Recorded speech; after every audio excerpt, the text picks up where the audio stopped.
Սիրելի հայրենիներ, մենք մեծ ուրախությունով կհրավիրենք ձեզ մեզի միանալու ամեն գիրակի կեսօրետ ժամը 1-ին հայկական չերմ հոգիով դերը բաշխելու եւ օգտաշատ բակկամներ լսելու։ Նույնադեն մանուկներու եւ բադանիներու ծրագիրները վայելելու։ Ամեն չորեքշաբթի ժամը 11-ին կանանց սուրբ քրքի սերտողություններ կկատարվին 204 սենյակի մեջ, որոնց դուք սրտանց հրավիրված եք։ Ամեն ուրբաթ ժամը 7:30-ին բոլոր ընտանիքով կհավաքվենք Աստվածաշունչը սերվելու։ Հատուկ հայտակիրներ ունենք մանուկներու մանկամուսուրենը սկսյալ մինչև երկրորդական վարժարանի պատանիներու համար։ Սրտանց կհրավիրենք մեր բոլոր ազգի զավակները։ Մեծ կամ բզդիկ, այլ կամ գին, թորնիկ կամ զորնիկ։ Քրիստոնեական ռակրություն եկեղեցին միշտ պատրաստ է ցեզի ողջակուրելու, ընդունելու եւ քաչալերելու ձեր բաբենական հավատքի ճամփորդության մեջ։ Հրամեցեք մի ուշանակ մեզի միանալու։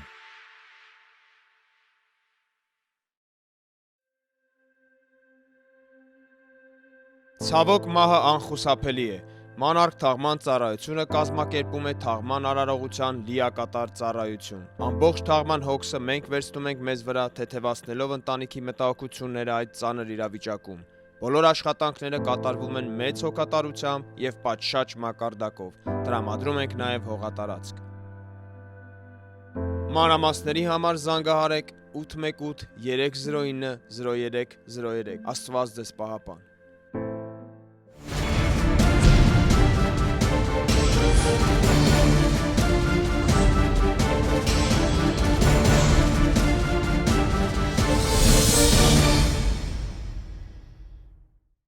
Բարի երկու ձեզ հարգելիներս, ձեր հետ են Էդգարն ու Հակոբը, մեկ էլ մեր հետ է նաև Սասունը, մեր հյուրը, որին խոստացել ենք 2 շաբաթ առաջ, առանց երկար բարակ իրան ներկայացնելու ինքը կանի դա իր խոսալու ընթացքում, ուղղակի ուզում եմ ասեմ կարճի մեջ խենք բերում նոր մարդկանց ենք բերելու այս հաղորդման մեջ, որ դուք բոլորը տեսնեք, որ Աստված սրտեր փոխելու մեջ է դեռ, կյանքեր փոխելու մեջ է դեռ։ Գիտեմ, որ կողքերից նայում ենք, տենում ենք ջարդված, փշրված ընտանիքներ, երիտասարդներ, բայց ուզում ենք մենք կողքից բերենք, որ դուք տենաք մարդիկ, որոնց Աստված իսկապես փոխում է, նոր կյանք է տալի, նոր շնորհ է տալի ու նոր սկիզբ է տալի։ Ու այսպիսի մի երիտասարդ, որի սրտին Աստված եւս կպել է ու այսօր ապրում է ուրիշ կյանք, բայց հիմա փոխանցենք այսպես ասած միկրոֆոնը Սասունին, թող ինքը իր պատմությունը ասի։ Thank you.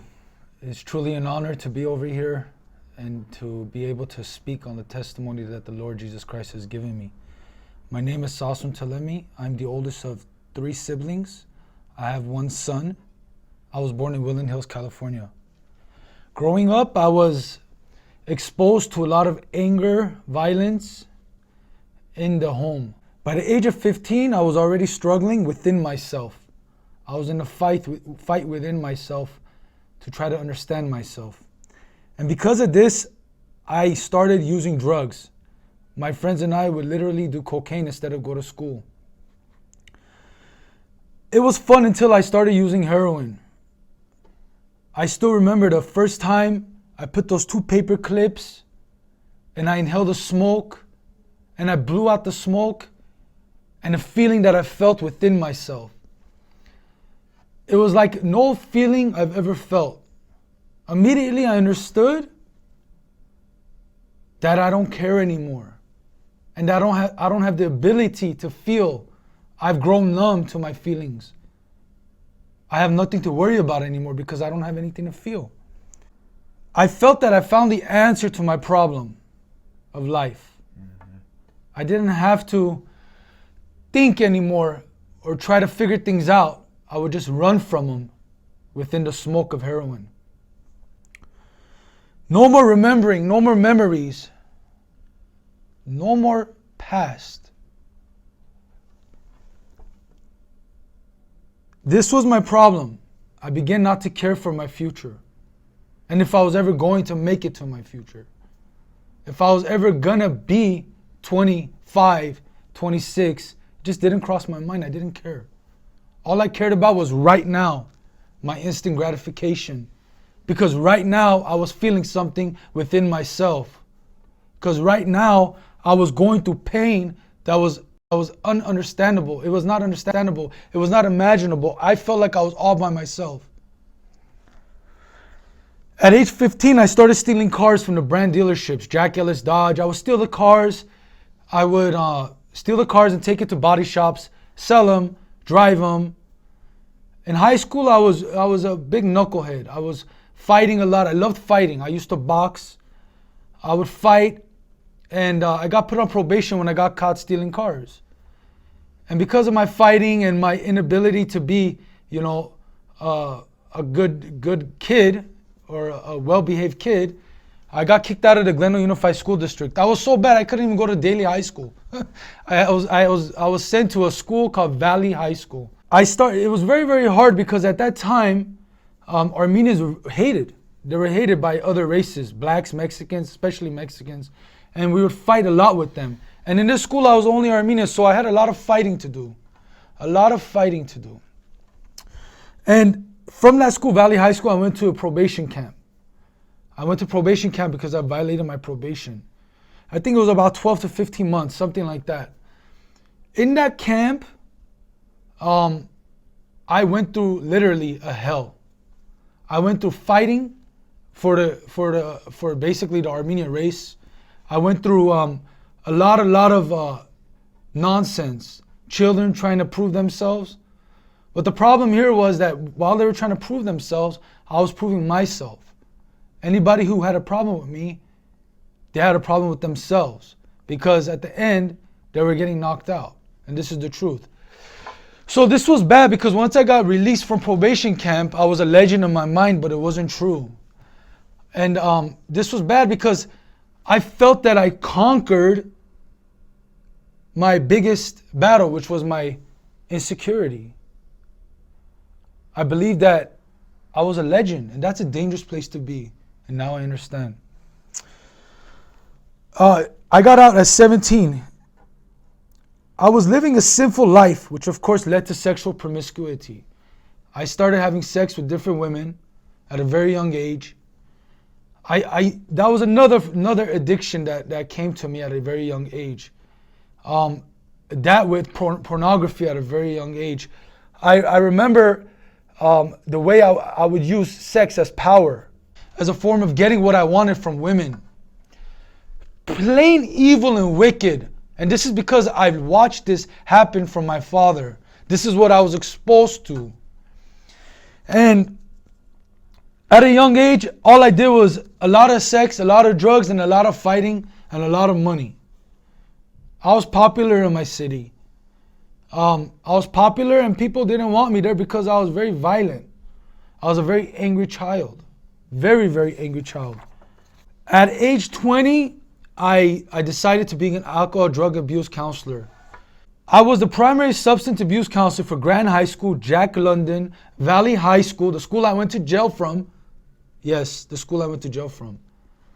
And Van Nuys High School. And also 3 group homes, which was called Youth Service Network. It was 3 homes full of 6 boys, which equals to 18 clients that I was working with. So I had a heavy caseload. And I believed I found the answer to my recovery. I went into psychology. I became the highest paid, youngest counselor in that facility. It wasn't enough for me. I believed I found a hole in the system. I believe treatment should be individualized on the client's needs. Instead of just saying, everybody, go to your 12-step based programs. Go to your God. Go to your faith-based programs. I just didn't believe in it because the numbers were speaking for themselves. And I started a referral-based organization for substance abuse programs. It was so wicked.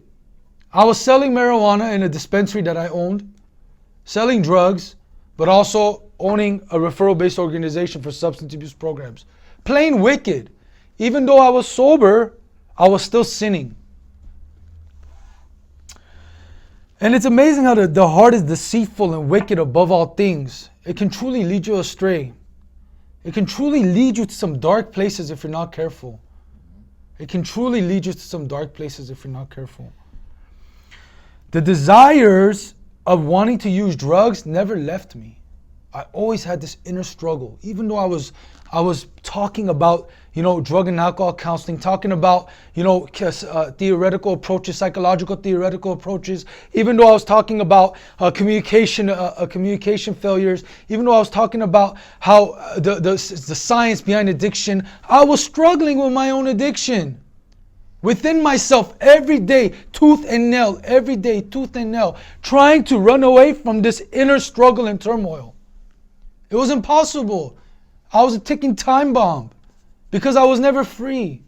I was always fighting within myself, always in a struggle. All my life, I was in a fight within myself to save myself, but the strength was not enough because I'm not strong. I'm just a human.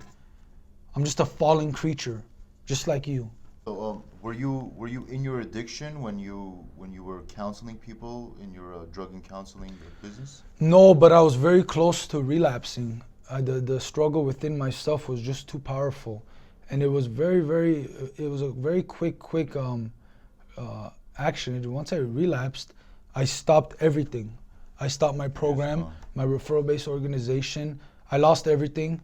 I lost my sober living home in Granada Hills, California. I just didn't care anymore. I gave up. Literally, I gave up. I couldn't, because how am I going to speak about, being sober when I'm high? Mm-hmm. How can I do that? I can't do that. I don't know if you would be able to do it. I can't. Մենք այդ show-ը ասում ենք ապա, the minute ես կամ Հակոբը Աստված չանի relapse անենք, you won't see the show. Because մարդը կայֆերի տակ չի գանուց դենստի, հակա կայֆերից խոսա. Impossible. Some people were confused that they thought that we were ալաշտերիտ նայիտ ես դուք ինչ վիճակի եք, ոնց եք մարդկանց ասում որ drug me արեք. It's impossible. It's impossible. We wouldn't care about the show if we were high. Yeah. If we really weren't walking in the light and giving a testimony about Jesus Christ, if we were really high, we would not care about being here and speaking about the truth. We would not be here. We would have other things to do in the darkness.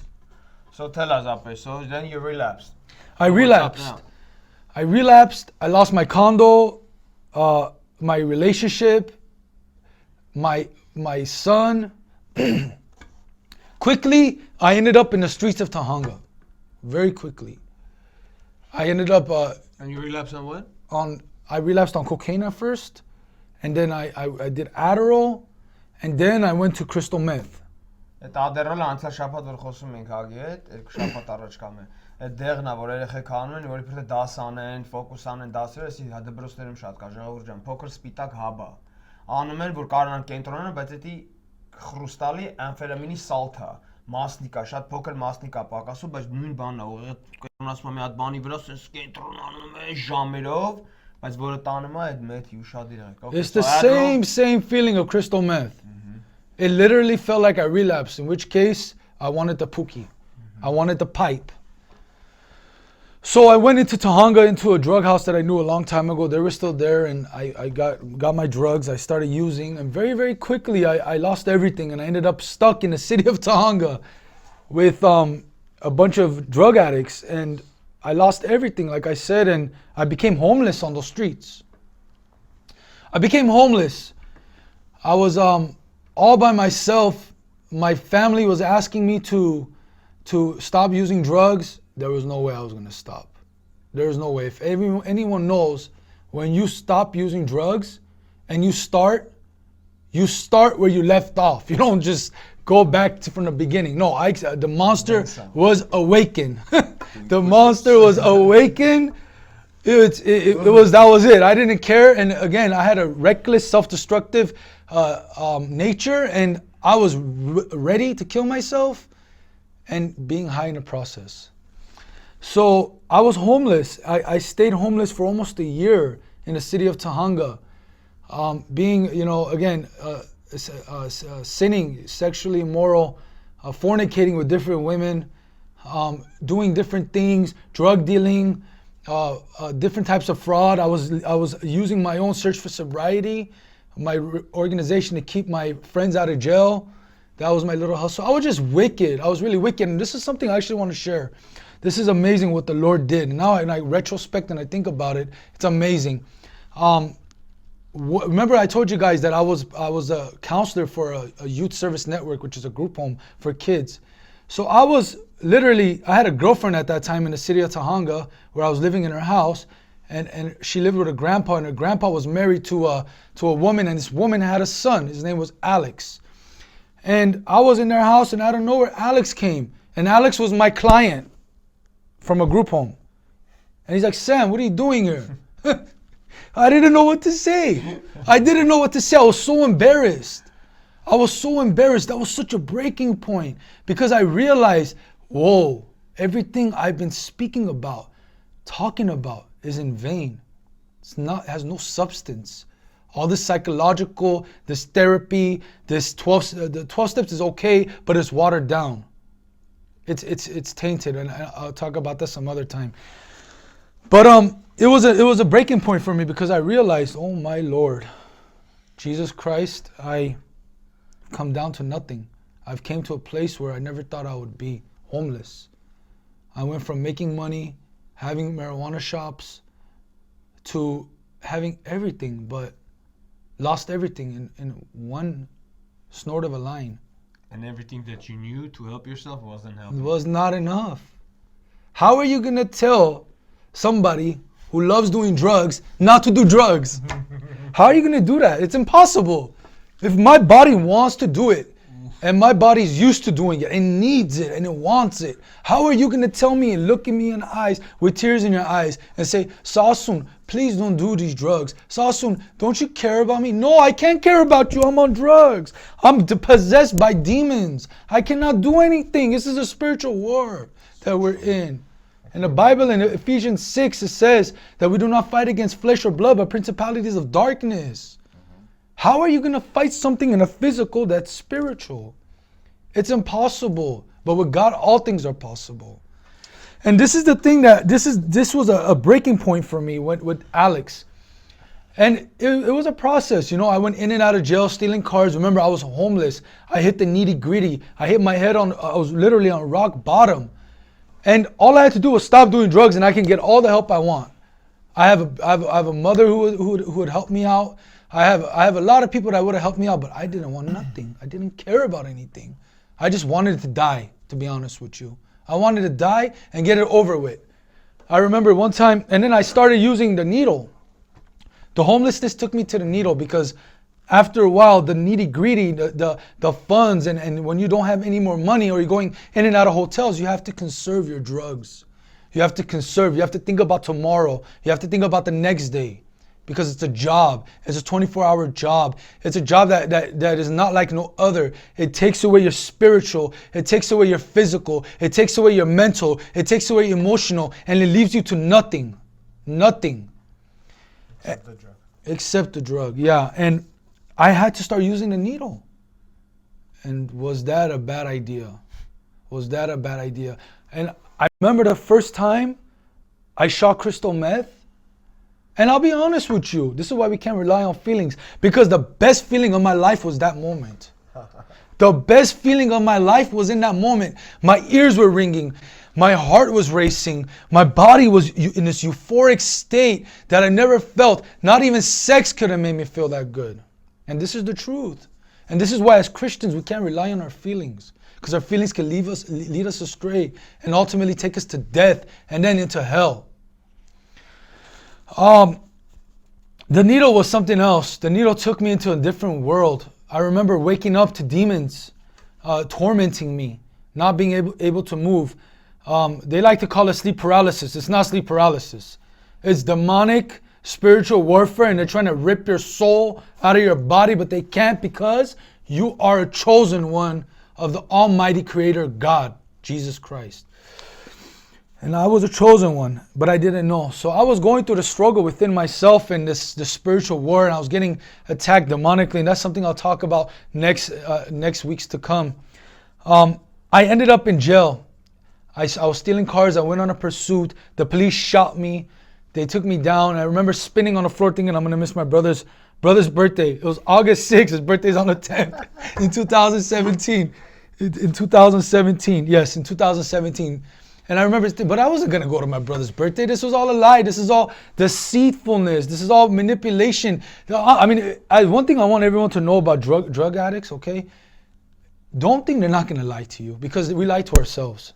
We lie to ourselves. We lie to everyone around us, and we're going to do whatever we have to do to get our will across and our point across and our desires to be met. And there's nothing you're going to ever do to stop that. There's no human power that can talk somebody into going and stopping what they love doing. Հարգելիներս, միջև հիմա փաստորեն խոսած Սասսունի իր անձնականից, ովքեր անգլերեն չի հասկանում, that's too bad, no I'm just kidding. Get somebody who speaks English. Ախպերը ուրեմն իր սրտան սկիզբում էր, շատ անձնական բաներ ասեց, որը ես հույս ունեմ, որ մարդիկ դա կընդունեն ու կընկալեն մեծ հարգանքով ու սիրով, որտեղ այսօր դժվար է տղամարդուն նստի կամերայի դեմը ու սկսի իր սրտը պատմել, ուղղակի մենք հավատում ենք, որ դրա մեջ ազատագրություն կա, մենք հավատում ենք, որ այդ արդարուց խոսալու մեջ, ճշտերը պատմելու մեջ մարդիկ իրանց բանտերից հնարավորություն ազատվել, որտեղ հենց հիմա հաստատ մարդ կա, որ մեծացել է այս նույն իրավիճակում, դժվար ընտանիքից, լավ ընտանիքից, բայց դժվարություններ ունենալով, անմեկն իր դժվարության պատճառով հիմա այդ տարբեր երեխաներ տարբեր դժվարություններով ես կարող քո սրտին ա կպնում։ Մենք որ ուշադիր եղեք, այս ազնվության մեջ հանկարծ չշփոթվեք, մանգակ ինչ-որ մի բան, որ ընդե չի։ Այս ազնվության մեջ իսկական պատմություն է մարդու, որը սատանան, այսպես ասած, ամբողջ նպատակն է եղել, իր սաղ կյանքը, որ իրան ոչնչացնի, բայց Տերը իր համար ուրիշ նպատակ ա ունեցել, ոնց որ Հակոբ աղբոր համար, ոնց որ իմ համար։ Զուտ պարզ հետ ենք նայում, տենում ենք ծրագիր, սատանայի, մեր հետևից քայլում էր ու տանելու էր միջև դժոխք։ Մեկ է հանգարցակի Աստված որոշում է, որ տենց չի լինելու ու այսօր նստած դեր հետ խոսում են։ Հիմա մի քանի բան կկիսվենք, մինչև աղբերը հաջորդ անգամ կկիսվի, թե ազատագրությունը ոնց է եկել, որտեղ շատ հետաքրքիր է, բայց այս TV-ի պես ենք անում, էլի, continuation-ը մյուս անգամ։ Բայց հիմա կխորանանք այս դետալների մեջ, որտեղ լիքը բաներ ասեց աղբերը, որ ասենք իմ ու Հակոբը մեր պատմությունները ընդհանուրապես նույնն է, հա, կյանքը սկսում ենք նորմալ, ինչ որ բաների պատճառով խառնվում ենք իրար, այդ խառնաշփոթի մեջ գտնում ենք նյութ, որը մեզ օգնում է որ չզգանք կամ ժամանակը շուտ անցնի կամ ավելի հետաքրքիր անցնի, չկենտրոնանանք այսօրվա վրա ու իհարկե իր պատասխանատվությունն է գալի հետևից, որը շատ ժամանակ բանտն է, մահն է, հիվանդությունն է, աղբոր մոտ աստորեն եղնում է տնից բառից բուն իմաստով անտուն լինելը։ Այսի ով որ անտուն եղել է ընդհանրապես, այս զգացմունքը մի հատ լրիվ յուրահատուկ է իր մեջ։ Ասեմ, եթե մի օր միջև դուրսը չես մնում, մի օր չես մրսում, ես զգացել եմ այդ բանը, որ ցուրտը մտնում է ողնաշարիդ մեջ, բայց տաքանալու ձև չունես, դա լրիվ ուրիշ զգացմունք է, որ տուն չկա, որ գնաս հոթելի փողը բրծել է, ասենք ավտոյի մեջ ես, ավտոն տակ չի, ասես բաներ կա, ժողովուրդ ջա, որ օրեկան սաղս չենք տենում։ Գիտեք, տես բաներ կա մեր շրջապատերում, բայց միջև էքսպերիենս չես անում, չես հասկանում, ինչքան ներքևեսի չէ։ Ու Սասունի օրինակ հետաքրքիրն է, որ լավ վերևներն էր ինքը։ Երիտասարդ տղա ռիհաբ ունենալը դա իր խոսում է իր իմաստության մասին, իր ճկունության մասին, տվտե լիքը թղթաբանություն, գործակալություն, դա լուրջ բան է։ Ես Սասունին ճանաչել եմ, այդ որ ասում է drug house-ներից, որ գնում կայֆ էր առում, այդ նույն տներից մեկում է ես եմ եղնում։ Ոնց որ ինքն է մտնում հելնում, ես եմ մտնում հելնում, դա իրար տեսած ենք լինում, չենք ճանաչում մոտիկից, բայց այս վերջերս ոնց որ իտոգ բերենք, որը տենք իրար տեսե։ Այդ արանքը որ մտնում հելում էր, ինքը այդ դրանցից մեկի համար թուղթ էր միշտ պատրաստում։ Ինքը այդ մարդն է, որ ընկնում էր խնդրի մեջ, դատարանը ասենք թուղթ էր տալի, որ պետք է գնաս որոշ դասեր անես, Սասունը այդ տղեն էր, որ գրում էր, դա այդ օրգանիզացիան ուներ։ Տանում դատարաններ ցույց տալի, pretty I've been to this program, ասես ստորագրությունը։ So հետաքրքիր բան է, որ այդ մարդը փաստորեն, ուզում եմ այս բանը շատ լուրջ ընկալեք, ժողովուրդ ջան, որտեղ աշխարհը ձեզ այստեղ խափում է։ Ասում է պետք չի Աստված անպայման գա այս process-ի մեջ, որ քեզի բուժի, կամքի ուժը տուր է։ Այս ու մնացած գրքը ուր է, էսի ուր է, այնի ուր է, ահա մի հատ մարդ, որ սաղից տեղյակ էր, բառս բուն իմաստով, այդ պրոգրամները ինչ ունի ձեզի ասելու, ինքը ասում էր ձեզի, բայց իրա մեջ այդ նույն պատերազմը կար, որը որ ում ասում էր, բայց անուժ էր դրա դեմը։ Ժողովուրդ ջան, մենք միշտ ասում ենք, ես ու Հակոբը, հիմա Սասունը ու մնացած բոլորը որ կգա, այս մի բանը միշտ կլինի։ Մեր մեջ մի բան է մտնում, որ դրթում է շարունակաբար, չնայած պատասխանատվությանը, չնայած ինչքան վատ ալնելու հետո արա, էլի արա, ու երբ որ պրծնում է, նորից արա, մեջից մի բան բխում է դրան, հիմա որ արդեն Աստծո խոսք ենք կարդում, հիմա հասկանում ենք, թե դրա մեջի աղբոր ասած Եփեսացիս եւ Էֆեսոս 6-ի մեջի, որ ասում է, ինչն է այս թեման, Մարդիկ նստում են ընտանիքներ ապրում են, արա նորմալ մարդեր, ես ինչ է լավ է ստղուն։ Ռոձի գնում էր գործի դասում էր, ես մեկին սիրում էր նորմալ էր, ես ինչ է լավ սրան։ Ժողովուրդ ջան, այսօր մեր պատերազմը իսկապես իրար հետ չի, նյութի հետ չի, անիրավի, սատանայի հետ է, մեր թշնամու հետ է, Աստծո թշնամու չէ, այսի միշտ իմացեք, սատանան Աստծո հավասար չի, որ Աստծո թշնամին է։ No way. Սատանան ստեղծագործվածությունն է, որ շփոթվեց։ Մեր թշնամին է, Աստծո թշնամին չի, Աստծուն մոտիկ, հավասար ոչ մի բան չկա, միակն է ինքը իր մեջ։ Ուզը թակարդները դնում, այդ թակարդների մեջ ընկնում ենք ու ուտում են մեզի։ Նենց ձևի փոսի մեջ ենք ընկնում, որ մենակ Աստված կարող հանի այդ փոսից։ Ամեն։ Պակաս, որ գալիս է այդ վիճակում էլի վեկալում է, փոշին մաքրում է վրիներիցս ու փոշ։ Այդ Եղտը հաստ։ Շատ լավ ասեցի։ Եղը, այդ նստած զիբիլը ասենց փչում է, հանում է, մաքրում է, Աստվածը ասում սպիտակ է մեզ մաքրում է, այդ տռակությունները։ Yeah. Asat's best, in the beginning you said, it's all different darkness, but there's the same light. That's Yeah, so that's true. beautiful. That is so true. That is so beautiful because everybody goes through the same darkness, but in the end of the day, it's the same story, like you just said. Light of Jesus. Everything was cool. We fall into a trap. This trap consumes us, and then here's Jesus to help us up. Oh, it's so time and time beautiful. again, Boom! The light of Jesus. So beautiful. Yeah. Love this stuff, and this is what we're here to testify. This program is ժողովուրդ ջան, հաջորդ պրոգրամին Սասունը կշարունակի թե լույսը իր կյանքում ոնց է կա։ Հիշեք, մենք այս հաղորդումով ուզում ենք եւս մի խոստովանությամբ ցույց տանք, որ Տերը կյանքեր ու սրտեր փոխելու մեջ է։ Իր նպատակը չի փոխվել։ Մեզ սիրում է ու առաջարկում է հնարավորություն բոլորիս գալու իրան ընդունելու Տեր ու Փրկիչ Հիսուս Քրիստոսին մեղքերի թողություն խնդրելու ու մտնելու հարաբերության մեջ Աստծո հետ։ Ինչ ողորմություն իր կողմից, ինչ մեծ սեր իր կողմից, ուրիշ ոչ մի Աստված, ոչ մի ուժ, ոչ մի աղանդ նման սեր, նման կերպ չի մատուցում, բացի Աստվածաշունչի մեջի Աստվածը։ Այսօր եթե դու քո կյանքում կան ինչ-որ թեմաներ, խնդիրներ, հակվածություններ, որոնց հասկանում ես դու պարզ, որ անուժ ես, կարևոր չի դու ուրիշներին ինչքան ես քարոզում ձևերը, կամքի ուժը, եղբայրեսիենի, դու գիտես, որ դու քո մեջ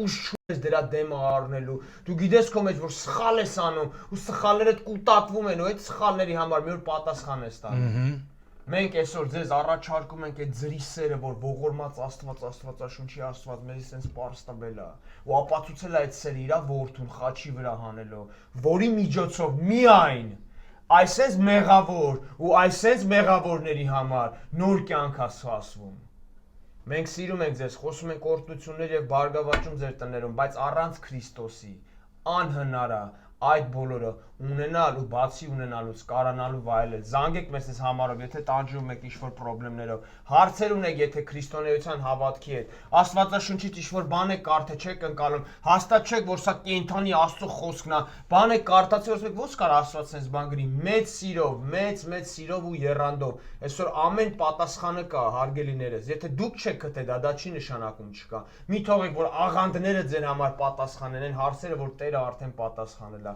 Մենք սիրում ենք ձեզ, հետևեք մեզ, մի շաբաթ Սասունը կշարունակի, թե այդ լույսը, որի մասին որ խոսում է, ոնց թափանցեց իր կյանքի մեջ ու իրան փոխեց։ Հաջողություն ձեզ։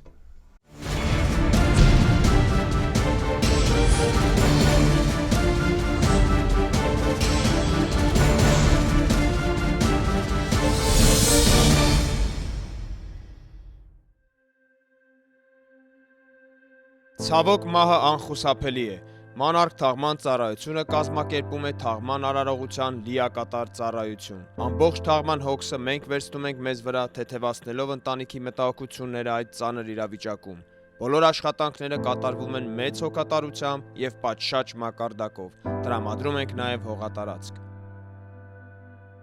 Մանրամասների համար զանգահարեք 818 309 0303։ Աստված ձեզ պահապան։